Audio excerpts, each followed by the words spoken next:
નમસ્કાર. વ્યાકરણ ગુરુ ચેનલમાં આપ સૌનું હાર્દિક સ્વાગત છે.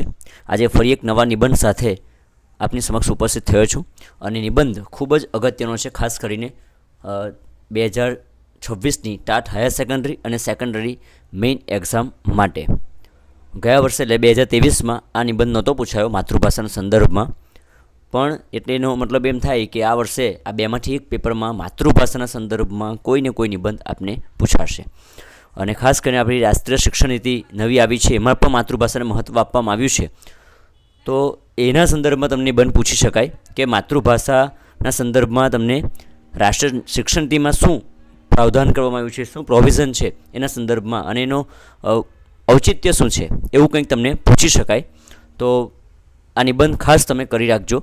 માતૃભાષા એવું સામાન્ય પૂછાય અથવા તો રાષ્ટ્રીય શિક્ષણ નીતિના સંદર્ભમાં પણ પૂછાય છે, એટલે મોસ્ટ આઈએમપી નિબંધ છે 2026 માટે. તો ખાસ તૈયાર કરજો અને એમાંથી ઘણું બધું કોન્ટેન્ટ તમને મળશે. એ સિવાય તમને ચર્ચાપત્ર માટે પણ કામ લાગી જાય, કદાચ તમને અરજી લેખનમાં ક્યાંય કામ લાગી જાય. એટલે આ નિબંધ તમે અવશ્ય છેલ્લે સુધી જોજો. તો હું ડૉક્ટર સંજય પટેલ, આપ મારી ડિગ્રી જોઈ શકો છો અને ખૂબ જ વ્યવસ્થિત નિબંધ બનાવેલો છે. આપ અવશ્ય આ નિબંધને પરફેક્ટ કરી નાખજો, જેથી કરીને પરીક્ષામાં ખૂબ સારી રીતે સમયસર લખી શકાય, કેમ કે હવે આપણે 2 નિબંધ લખવાના છે. તો શરૂ કરીએ. રાષ્ટ્રીય શિક્ષણ નીતિ NEP 2020 અને માતૃભાષા, શિક્ષણશાસ્ત્રીય પરિપ્રેક્ષ્ય અને વૈજ્ઞાનિક વિશ્લેષણ, અથવા આવો વિષય પણ આવી શકે કે માતૃભાષા અને રાષ્ટ્રીય શિક્ષણ નીતિ NEP 2020. આવો એક સિમ્પલ પણ વિષય તમને આવી શકે છે. તો આ નિબંધ તમે અવશ્ય તૈયાર કરજો અને આપ સૌ ખૂબ સાહિત્ય લખી શકો એ માટે મારા પ્રયત્ન રહેશે. પ્રસ્તાવના. હવે આ બધા મુદ્દા તમારે નિબંધમાં લખવા નથી, પણ તમને યાદ રહે એટલા માટે મેં મુદ્દા અહીંયા મૂક્યા છે. તમે પેરેગ્રાફમાં એને લખી શકો અને પેરેગ્રાફમાં બોક્સ બનાવી અંડરલાઇન કરી તમે એ વાતને રજૂઆત કરી શકો છો. સદા સૌમ્ય વૈભવ્ય ઉભરાતી મળી માતૃભાષા મને ગુજરાતી. કવિ ઉમાશંકર જોશીની પંક્તિથી આપણે આ નિબંધની શરૂઆત કરીએ અને પંક્તિને વ્યવસ્થિત ડેકોરેટ કરીએ. તપાસનાને આ પંક્તિ તમારી હાઇલાઇટ થવી જોઈએ એ રીતે રજૂ કરવાની છે. ભાષા માત્ર સંવાદનું સાધન નથી, પણ સંસ્કૃતિ અને સંસ્કારની વાહક છે. 21મી સદીના વૈશ્વિકરણ એટલે કે ગ્લોબલાઇઝેશન અને ડિજિટલાઇઝેશનના યુગમાં ભાષા માત્ર સંવાદનું સાધન ન રહેતા આર્થિક, સામાજિક અને બૌદ્ધિક સત્તાનું માધ્યમ બની ગયું છે. ભારતમાં લાંબા સમયથી અંગ્રેજી ભાષા પ્રત્યેના અતિશય આગ્રહ અને વ્યાપારીકરણના કારણે પ્રાદેશિક ભાષાઓ હાંસિયામાં ધકેલાઈ રહી હતી. આ વેરમાં રાષ્ટ્રીય શિક્ષણ નીતિ 2020 NEP 2020 એક યુગાંતરકારી પરિવર્તન તરીકે ઉભરી આવી છે. આ નીતિ ભારતીય શિક્ષણ વ્યવસ્થાને તેના મૂળિયા સાથે જોડવાનો એક સબર શૈક્ષણિક પ્રયોગ છે, જેમાં માતૃભાષાને શિક્ષણના કેન્દ્ર સ્થાને સ્થાપિત કરવાનો ક્રાંતિકારી સંકલ્પ લેવામાં આવ્યો છે. મિત્રો, મારી ચેનલમાં આપને આ એક નિબંધ મેં હમણાં અપલોડ કર્યો છે. શિક્ષણ અને શિક્ષક આત્મનિર્ભર ભારતના આધારસ્તંભ અથવા 2047 સ્વપ્ન છે વિકસિત ભારતનું, એમાં શિક્ષણની ભૂમિકા શું, શિક્ષકની ભૂમિકા શું, આ બધા જ નિબંધ, આ 3 નિબંધના ટાઇટલ તમને આ નિબંધમાં મળી જશે. તો એ પણ નિબંધ તમે ખાસ જોઈ લેજો. ચર્ચાપત્ર પણ છે, એ પણ જોજો. ગયા વર્ષે 2023માં શિક્ષણ ત્રીજી આંખ એટલે શિક્ષણનું મહત્ત્વ એ નિબંધ પૂછાયો હતો, એ આપણી ચેનલમાં હતો. અને બીજો એક અગત્યનો નિબંધ છે પુસ્તક જ્ઞાન અને ડાપણનો ખજાનો અથવા તો વાંચનનું મહત્ત્વ. આવો એક નિબંધ પણ પૂછાઈ શકે છે આ વર્ષે, બહુ જ અગત્યનો, કેમ કે શિક્ષકની પરીક્ષા છે એટલા માટે. તો એ પણ તમે જોઈ લેજો અને તૈયાર કરે. અરજી લેખન પણ છે, અરજી લેખનના સરનામાઓ આપને જોઈશે, તો એ સરનામા બધા જ છે મંત્રીઓ સહિતના. તો એ પણ એક અલગ યુટ્યુબનો વિડીયો છે, એ પણ આપ જોઈ લેજો. એ સિવાય ઘણા બધા નિબંધો અહીં તમને મળી જશે. બીજો મુદ્દો છે માતૃભાષાના સંકલ્પના. મિત્રો, આ મેં જે પેપર તપાસ્યા મોટાભાગના જે શિક્ષકોના ઉમેદવારોના, તો એમાં એ લોકો પ્રસ્તાવના લખે પછી સંકલ્પના તો કોઈની સ્પષ્ટ કરતા જ નથી. તો આપણે સંકલ્પના સ્પષ્ટ કરવી પડે કોઈ પણ નિબંધ લખતા હોય ટાઇટલ નહીં, બરાબર. તો એ માતૃભાષા આપણો મુખ્ય વિષય છે, તો એનો આપણે માતૃભાષા કોને કહેવાય તો એની સંકલ્પના સ્પષ્ટ કરવી પડે આપણે. તો એ તમારે એક પેરેગ્રાફ બીજો તમારો એ જ સંકલ્પનાનો હોવો જોઈએ નિબંધમાં. માતૃભાષા એટલે કેવળ શબ્દો કે વ્યાકરણનું માળખું નહીં, પણ માનવ ચેતના, સંસ્કૃતિ અને વિચારોની અભિવ્યક્તિનું પ્રથમ માધ્યમ છે. શિક્ષણશાસ્ત્ર, મનોવિજ્ઞાન અને ભાષાશાસ્ત્રના દૃષ્ટિકોણથી માતૃભાષાની સંકલ્પનાને નીચે મુજબના મુખ્ય પાસાઓ દ્વારા સમજી શકાય છે. બાળક જન્મ્યા પછી પોતાના પરિવારમાં ખાસ કરીને માતાના મુખેથી જે ભાષા સૌપ્રથમ સાંભળે છે, અનુકરણ કરે છે અને શીખે છે તે માતૃભાષા કહેવાય. અને એના અનુરૂપ આપણે ફોટો મૂક્યો છે. બાળકના જ્ઞાનાત્મક અને માનસિક વિકાસ માટે માતૃભાષા એટલી જ અનિવાર્ય છે જેટલું બાળકના શારીરિક વિકાસ માટે માતાનું દૂધ, એવું આપણા મહાત્મા ગાંધીજીએ કહ્યું છે. તો આવા કોટેશન્સ તમારા અંદર નિબંધમાં હોવા જોઈએ અને નામ સાથે કે કોટેશન કોનું છે, તો તે નિબંધ તમારો સાચો કહેવાય અને પ્રમાણભૂત કહેવાય. એમને તમે કંઈ ગપ્પા મારો છો તો એની કોઈ પ્રમાણભૂતતા નથી. ઇંગ્લિશમાં વ્યાખ્યા પર તમારે લખવી જોઈએ, કેમ કે શિક્ષક પરીક્ષા આપે છે, કોઈ વિદ્યાર્થી નથી આપતો. અને તમે હાયર મતલબ કોલેજ લેવલની તમારી કઠિનતા મૂલ્ય તમારી પેપરનું છે, એટલે એવી અપેક્ષા તમારી પાસે રાખવામાં આવે. એટલે આવી એક વ્યાખ્યા અંગ્રેજીમાં પણ તમારે લખવી જોઈએ. The language that a person has learn from birth or that a person speak best and highly identifies with it is also referred to as a native language or first language. એટલે કે એને માતૃભાષા કે એની પહેલી ભાષા કહેવાય, જેને આપણે L1 કહીએ છીએ, લેંગ્વેજ 1 કહીએ છીએ, ફર્સ્ટ લેંગ્વેજ કહીએ છીએ. આવી વ્યાખ્યા આપી છે યુનેસ્કોએ 2003માં. આવો રેફરન્સ તમારે આપવાનો. The language that an individual knows best which is usually that the language used for internal monologue, dreaming and complex cognitive processing. આવી વ્યાખ્યા આપી છે લેખક બ્લૂમ એલ એન્ડ લે એમ 1978માં વ્યાખ્યા આપી છે. એટલે આવી રીતે તમે સંદર્ભ સહિત લખો ને. મોટાભાગના નિબંધો મેં જોયા યુટ્યુબ પર, તો આવા કોઈ સંદર્ભ તમે આપતા નથી ને બધા નિબંધો બનાવીને મૂકી દે છે ખાલી. વાસ્તવમાં જીપીએસસી લેવલના અથવા વ્યવસ્થિત જો તપાસનાર હોય, મૂલ્યાંકન કરનાર હોય, તો એ આવા નિબંધને ખારેજ કરી નાખે, માર્ક્સ જ નહીં આપે સાહેબ. કેમ કે તમે શિક્ષક છો, તમે કોલેજ લેવલનું એટલે કે પોસ્ટ ગ્રેજ્યુએટ લેવલનું તમે મૂલ્યાંકન કરી રહ્યા છો, ત્યારે આવા નિબંધ કે ગપ્પા તમારા વિચારોનો કોઈ મહત્ત્વ રહેતું નથી. તમારા આવા રેફરન્સીસ સાથેના તમારે નિબંધમાં લખવું પડે, ત્યારે જઈને તમારો નિબંધ પ્રમાણભૂત બને અને એના માર્ક્સ આપી શકાય. બાકી નિબંધને માર્ક્સ ના હોય જો તમારા ગપ્પા જ લખવાના હોય તો. સંક્ષિપ્તમાં કહીએ તો માતૃભાષા એ વ્યક્તિની વિચારવાની શક્તિ, અભિવ્યક્તિની સ્વતંત્રતા અને સંસ્કારની જનની છે. તે હૃદયની ભાષા છે, જ્યારે અન્ય શીખેલી ભાષાઓ એ મગજની ભાષા છે. તો આને આપણે માતૃભાષા કહી શકીએ, જે મા પાસેથી આપણને મળે છે, ધામરથી મળે છે, આપણા પરિવાર ઘરમાં મળે છે, એ આપણી માતૃભાષા છે, જેમાં આપણે ખૂબ સારી રીતે કમ્યુનિકેશન કરી શકીએ છીએ, સારી રીતે સમજી શકીએ છીએ. ત્રીજો મુદ્દો છે શિક્ષણશાસ્ત્રીય પૃષ્ઠભૂમિ અને ઐતિહાસિક સંદર્ભ. ઐતિહાસિક દૃષ્ટિએ જોઈએ તો લોર્ડ મેકોલોની શિક્ષણ પદ્ધતિએ ભારતમાં એક એવો વર્ગ તૈયાર કર્યો જે નૈતિક અને સાંસ્કૃતિક રીતે પોતાના મૂળિયાથી વિખૂટો પડી ગયો. આઝાદી પછી રચાયેલા વિવિધ આયોગો જેમ કે રાધાકૃષ્ણ આયોગ 1948માં રચાયું, કોઠારી કમિશન 1964 અને રાષ્ટ્રીય શિક્ષણ નીતિ 1986 એ ત્રિભાષા સૂત્ર 3 લેંગ્વેજ ફોર્મ્યુલા દ્વારા માતૃભાષાના મહત્ત્વનો સ્વીકાર કર્યો હતો. અહીંયા મહત્ત્વનો જોડણી ખોટી છે તો ફાળેલો આવે, સુધાર લેજો. પરંતુ તેનું વ્યવહારિક અમલીકરણ ઇચ્છિત પરિણામો આપી શક્યું નહીં.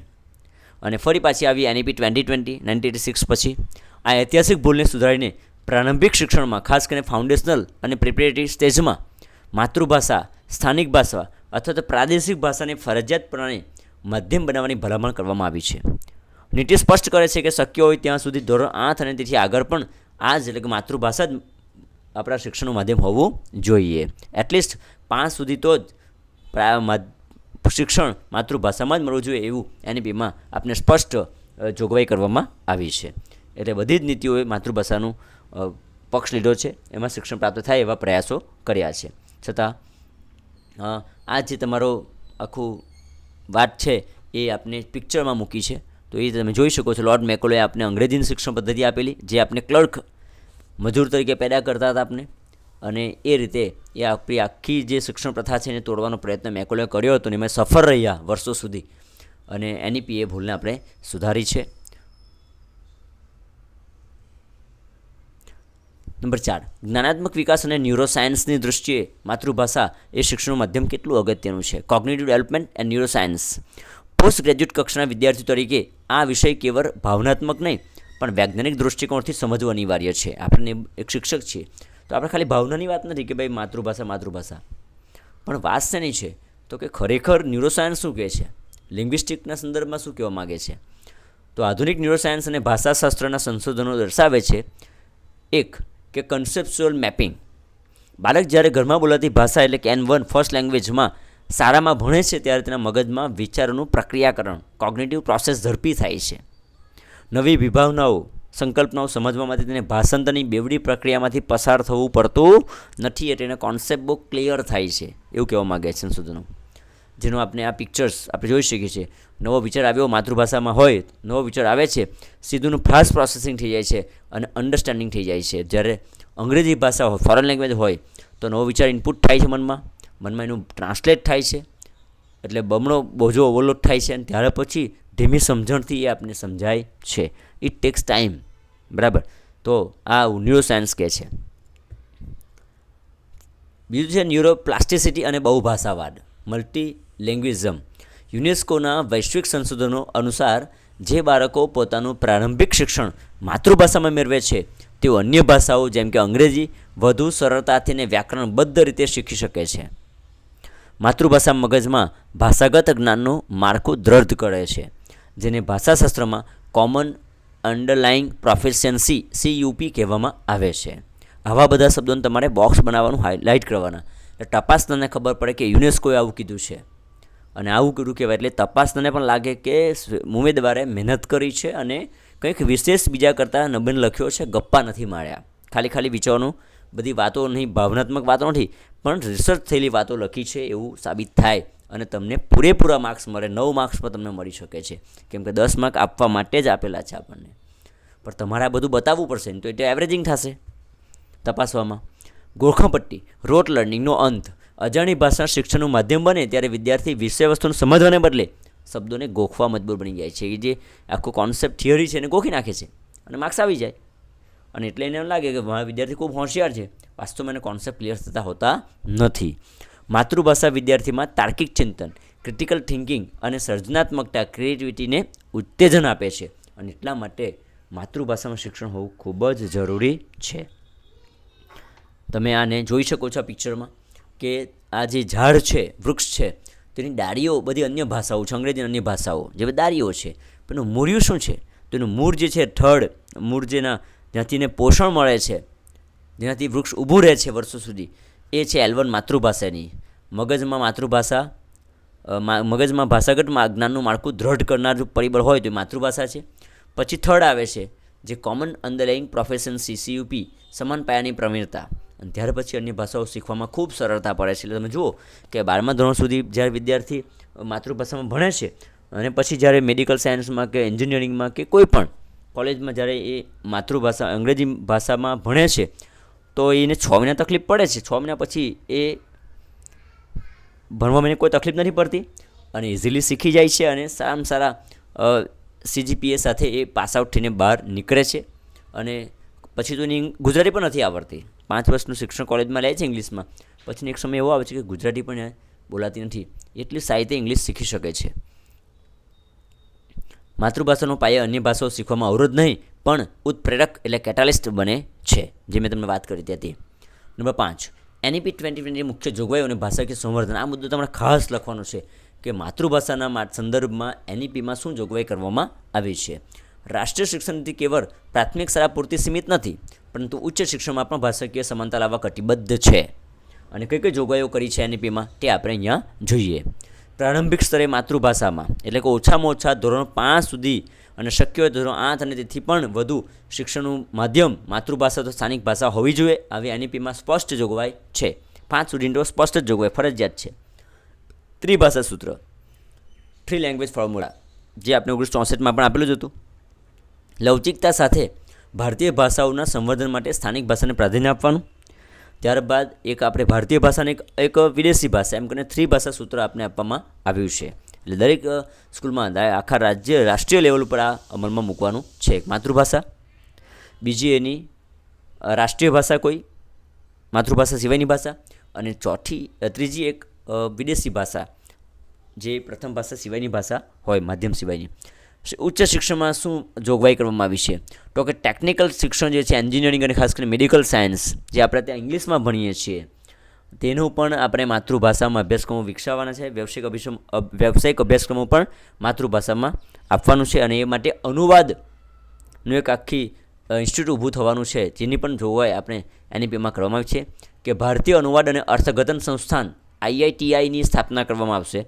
અને તે આ બધા મેડિકલ સાયન્સ અને એન્જિનિયરિંગના પુસ્તકોનો અનુવાદ કરશે માતૃભાષાઓમાં, અને એ શિક્ષણ પણ આપણે માતૃભાષામાં એટલે હાયર એજ્યુકેશન પણ માતૃભાષામાં મળી શકશે જો વિદ્યાર્થી મેળવવું હશે તો. અને 5મી જોગવાઈ છે સાંસ્કૃતિક સમન્વય. સાહિત્યિક, કલા અને સંસ્કૃતિનો અકાદમિક અભ્યાસક્રમોમાં સમન્વય કરવામાં આવ્યો. તો આવી 5 મુખ્ય જોગવાઈઓ એનઈપીમાં આપને આપવામાં આવી છે માતૃભાષાના સંદર્ભમાં.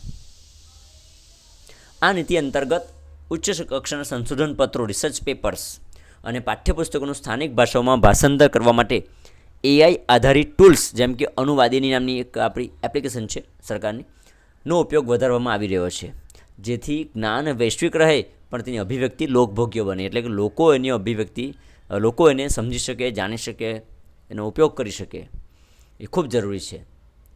એટલે વૈશ્વિક જ્ઞાન, ગ્લોબલ નોલેજ, એઆઈ અનુવાદ એન્જિન, ટેક બ્રિજ જે આપણું છે તે, અને સ્થાનિક અભિવ્યક્તિ, લોકલ એક્સેસિબલ નોલેજ, એટલે જ્ઞાન જે છે બધા લોકોને ઉપયોગી થઈ જાય. અત્યાર સુધી જે ઇંગ્લિશમાં કોઈ પણ રેફરન્સીસ હોય તો તેને અંગ્રેજી આવડતું હોય તે જ શીખી શકે છે, તે જ વાંચી શકે, સમજી શકે છે.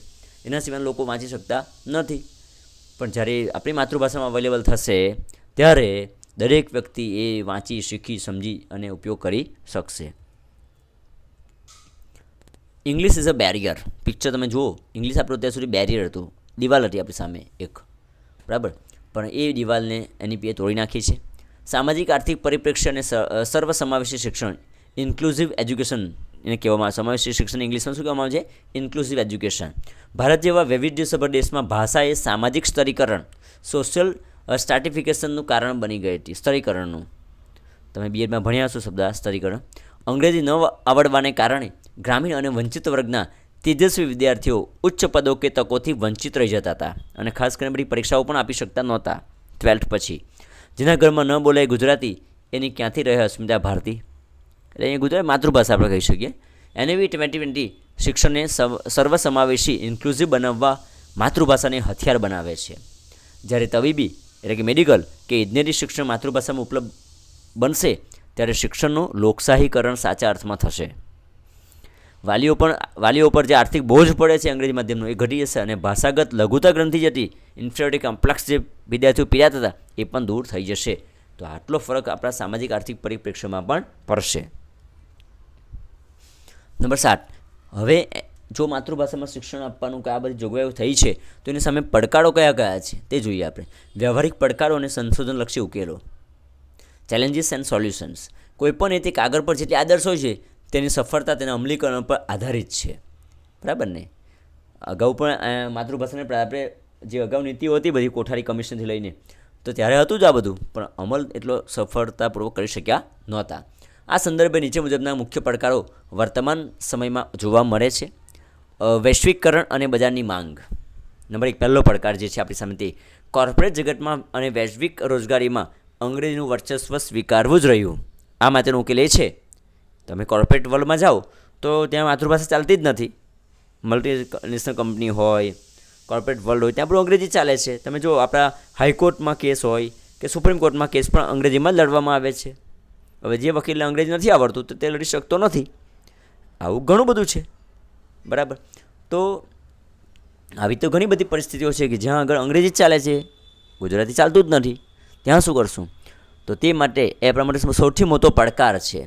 આ માટેનો ઉકેલ એ છે કે આપણી માતૃભાષાના ભોગે અંગ્રેજી નહીં, પણ માતૃભાષાના પાયા પર મજબૂત અંગ્રેજી એટલે બીજી ભાષા શીખવવું જોઈએ. એટલે કે એનો મતલબ એ થાય કે માતૃભાષામાં એટલે 12 સુધીનું શિક્ષણ જો માતૃભાષામાં લઈએ ને તો ત્યાર પછી હાયર એજ્યુકેશન અંગ્રેજીમાં લઈએ ને આપણે તો બંને ભાષા આપણી સ્ટ્રોંગ થઈ જાય. માતૃભાષા એટલે કોન્સેપ્ચ્યુઅલ લેવલ પણ સારું રહે આપણું, અને ઉપરથી આપણી જે હાયર એજ્યુકેશનમાં અંગ્રેજી પણ ભણશું તે ઇઝીલી આપણને તકલીફ નહીં પડશે. જે તકલીફ આપણને પ્રાઇમરી લેવલ પર પડે છે કે માધ્યમિક લેવલ પર ગોખવું પડે છે, બધું ગોખવું નહીં પડે, આપણને સમજાઈ જાય અને આપણે અંગ્રેજી પણ સુધરી જાય અને આપણે કોર્પોરેટ જગતમાં પણ ટકી શકીએ. આ એનો મુખ્ય ઉકેલ છે. બીજી વાત છે શિક્ષકોની સજ્જતા, ટીચર કોમ્પિટન્સી. વિજ્ઞાન અને અદ્યતન ટેકનોલોજી જેવા વિષયો ગુજરાતી કે અન્ય પ્રાદેશિક ભાષાઓમાં સરળતાથી સમજાવી શકે તેવા શિક્ષકો અને અધ્યાપકો તૈયાર કરવા માટે ખાસ પ્રશિક્ષણ ફેકલ્ટી ડેવલપમેન્ટ પ્રોગ્રામની જરૂર છે. કેમ કે આ બધા જે શબ્દો છે તે પ્રાદેશિક ભાષામાં સમજાવવા ઇટ ઇઝ ક્વાઇટ ડિફિકલ્ટ. બધાનું ટર્મિનોલોજી હોય છે દરેક વિષયની, તો ત્યારે આપણે આવા શિક્ષકોને પણ પ્રશિક્ષણ આપવું પડશે. માનસિકતામાં પરિવર્તન. સમાજ અને વાલીઓમાં એક એવી ખોટી માન્યતા છે કે અંગ્રેજી માધ્યમ એટલે જ ગુણવત્તાયુક્ત શિક્ષણ, માતૃભાષામાં ગુણવત્તાયુક્ત શિક્ષણ મળતું નથી. તો તે આપણે દૂર કરવું પડશે કે માતૃભાષામાં ભણો બાળક પણ આગળ જઈ શકે છે અને દુનિયા સાથે સ્પર્ધામાં ઉતરી શકે છે. આ સામાજિક ભ્રમણા ભાષા ગૌરવના પ્રસાર દ્વારા જ ભાંગી શકાય છે.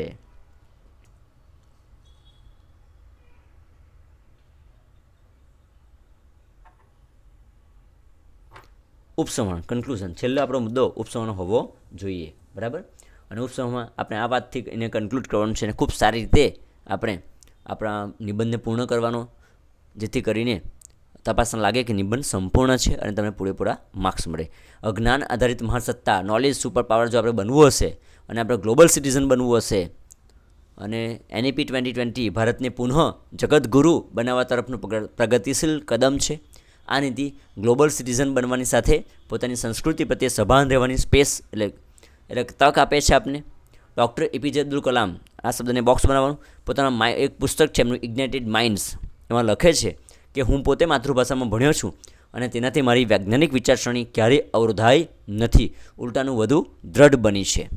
કવિ નર્મદે પણ કહ્યું છે, કવિ નર્મદના શબ્દોને યાદ કરીને કહી શકાય કે માતૃભાષાનો વિકાસ એ જ આપણો સર્વાંગી વિકાસ છે. અને નર્મદે તો ગાયું છે, જય જય ગરવી ગુજરાત, દીપે અરુણ પ્રભાત, ધ્વજ પ્રકાશે ઝરડ કસુંબી, પ્રેમ શૌર્ય અંકિત, જય જય ગરવી ગુજરાત. જો આપણે આ નીતિને સાચા અર્થમાં આત્મસાત કરીશું તો આવનારી પેઢી વૈચારિક રીતે સ્વતંત્ર, આત્મનિર્ભર અને સાંસ્કૃતિક રીતે સમૃદ્ધ બનશે.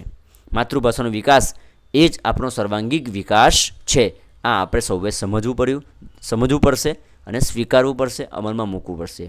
માતૃભાષા એ સંસ્કારની જનની છે અને નવી શિક્ષણ નીતિ એના સંવર્ધનનું હાર્ડ છે. જો આપણે આ નીતિને સાચા અર્થમાં આત્મસાત કરીશું તો આવનારી પેઢી વૈચારિક રીતે સ્વતંત્ર, આત્મનિર્ભર અને સાંસ્કૃતિક રીતે સમૃદ્ધ બનશે. તેમાં કોઈ શંકાને સ્થાન નથી. અંતે કવિ રહીશ મણિયાર, આપણા સુરતના, ગુજરાતના બહુ સારા ગઝલકાર, માતૃભાષા ગુજરાતી વિશે કહે છે, મેં તારા નામનો ટહુકો અહીં છાતીમાં રાખ્યો છે, મેં તારા નામનો ટહુકો અહીં છાતીમાં રાખ્યો છે, ભૂસવા ક્યાં દીધો કક્કો હજુ પાટીમાં રાખ્યો છે. મલક કંઈ કેટલા ખૂંદ્યા બધાની ધૂળ ચોંટી પણ, મલક કંઈ કેટલા ખૂંદ્યા બધાની ધૂળ ચોંટી પણ, હજુ એ મારો ધબકારો મેં ગુજરાતીમાં રાખ્યો છે, હજુ એ મારો ધબકારો મેં ગુજરાતીમાં રાખ્યો છે. અને આટલા સરસ કોટેશનથી, પંક્તિથી આપણે આ નિબંધને પૂર્ણ કરીએ છીએ. તો આવી રીતે નિબંધને જ્યારે પૂર્ણ કરો ત્યારે પણ એક સારા કોટેશનથી પૂર્ણ કરો, એક સુવિચાર, સારા સુવિચારને હાઇલાઇટ કરો તો તપાસનાનું ધ્યાન જાય અને તમને પૂરેપૂરા માર્ક્સ મળે. તો ફરી વખત તમને યાદ અપાઈ દઉં, શિક્ષણ ત્રીજી આંક 2023માં નિબંધ પૂછાયેલો આપણી ચેનલમાં ઉપલબ્ધ હતો. ત્યારે જે લોકોએ કર્યું હતું સારા માર્ક્સ આવ્યા, નોકરી લાગી ગયા છે. આ વર્ષે પણ તમને મુખ્ય IMP આ તમને આપ્યો છે, માતૃભાષા NEP અને શિક્ષણ અને શિક્ષક આત્મનિર્ભર ભારતના આધારસ્તંભ. એ નિબંધ જોઈ લેજો. પુસ્તક જ્ઞાનંદ આપણનો ખજાનો, વાંચનનું મહત્ત્વ એ નિબંધ પણ છે, એ પણ જોઈ લેજો. એ પણ ખૂબ અગત્યનું નિબંધ છે. અને ચર્ચાપત્ર પણ, અને એ સિવાય ઘણા બધા નિબંધો તમને અહીંયા પ્રાપ્ત થશે. અને આટલા જ ગુણવત્તાવાળા નિબંધો બધા છે. બરાબર. અને તમારા વિદ્યાર્થીઓને પણ સજેસ્ટ કરજો, ચેનલને સબસ્ક્રાઈબ કરો, લાઇક કરો. વિડીયો ગમ્યો હોય તો કોમેન્ટમાં જણાવો કે આપને કેવો લાગ્યો, નિબંધ કેવો લાગ્યો, અને અન્ય ઉમેદવારોને પણ શેર કરજો. જય હિન્દ, જય Bharat. Thank you very much.